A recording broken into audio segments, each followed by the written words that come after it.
एक छोटी सी भूल मौत के कगार पर ले आई, फिर भी जानबूझकर की उनसे भी बड़ी भूल।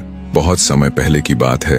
रानी चंद्रप्रभा, एक ऐसा नाम जिनके राज में कोई भी अन्याय हवा में भी नहीं उड़ता था।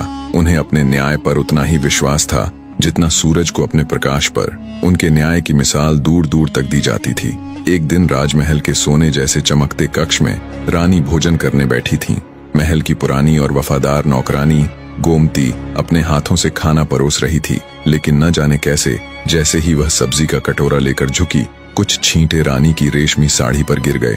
रानी की तीखी नजरें एकदम तीर की तरह उठी, त्योरियां छड़ी, चेहरा गुस्से से तमतमा उठा, जैसे आसमान पर काले बादल गरज उठे हों। गोमती की हालत तो न सांस लेते बने न उगलते।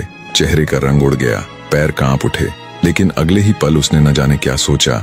उसने प्याले में बची हुई सारी सब्जी उठाकर रानी के कपड़ों पर उड़ेल दी। पूरा दरबार सन्न। रानी तो मानो आग का गोला बन गई। चेहरे पर तेजी और आवाज में बिजली की कड़क के साथ कहा, यह दुस्साहस करने की हिम्मत कैसे हुई तुझे गोमती?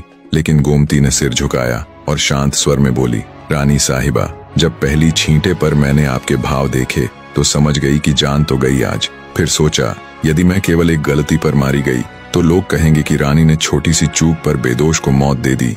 आपकी बदनामी होती, आपके न्याय पर सवाल उठते।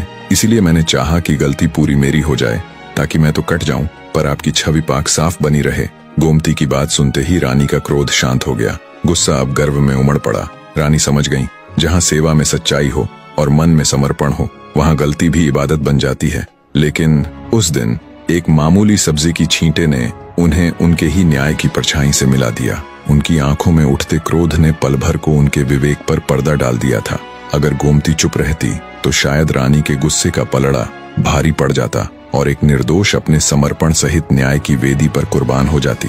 उस व्यवहार के लिए रानी ने गोमती से क्षमा मांगी और उसे स्नेह से गले से लगा लिया।